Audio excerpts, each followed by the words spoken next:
2017 Mid-Eastern Athletic Conference Media Day here in Norfolk, Virginia. Spencer Turkin, the radio voice of the Savannah State Tigers, joined by the head coach, Erik Raeburn.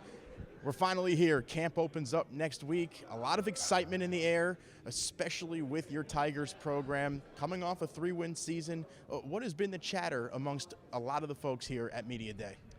You know, I think everybody's excited for the season. You know, everyone's optimistic at this point, and I'm certainly no different. You know, I think we have had a great off season, and hopefully we can build on the improvement we made last year. Certainly, we have a long way to go between us and the top of the conference, but I'm optimistic that we can take another step forward this season. This year, you come in on the offensive side of the ball with a quarterback in T.J. Bell, who's not a freshman. He's got snaps under his belt. He has that experience. What kind of difference does that make for you as a coach? Yeah, it's huge. You know, I mean, in practice one, when we call a play, he knows what we're on the same page, and he knows what we're talking about. You know, and last year I thought he had a great season as a true freshman. That's really tough to play quarterback with 20 practices under your belt in a college game. But now he's had a whole year in our system. I think he feels really comfortable, and he's gotten, you know, bigger, faster, stronger, and so we're looking for him to build on what we felt like was a really good freshman year. The general consensus around Media Day today was that the culture change is starting to take a hold. Do you believe that you're at that point that you can be satisfied, or is there more to do? Yeah, I think certainly the culture's changing. You know, I think our guys, I think they worked harder than they've ever worked this past off season. You know, the commitment in the weight room. Obviously, it's the first time we've had spring football.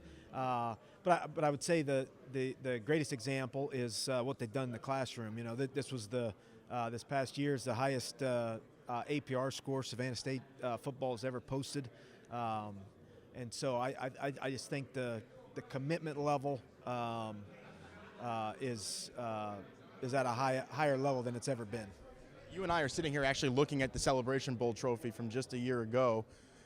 With a high enough APR score, your program will be able to start competing for that hopefully in the next year or two. What does that mean to you to be able to hold that trophy in front of your program and say this is something we can try and earn? Yeah, it's huge. You know, obviously now we're not restricted. You know, in the past we were only allowed to play 10 games as part of our penalty. You know, we were restricted in terms of the amount of practice time we could spend, and we had no opportunity to play in the postseason. By improving the academics, you know, we're giving ourselves an opportunity, if we earn it, to be able to compete like everybody else, and so that was you know, that was really important to us as a program, and that was up at the top of the list in terms of our program goals. And I'm really proud of the players on our team and all the academic support people back at Savannah State that have helped us get to that point.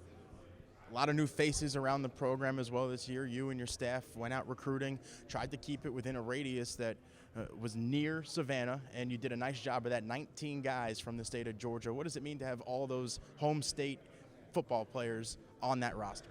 Yeah, I thought that was huge for us. You know, obviously we felt like we're in a great area for high school football, but we just didn't have the number of players on our roster that reflected that, and so we really tried to focus in Georgia, and I thought we had a great first recruiting class. As you mentioned, 19 guys out of the state of Georgia.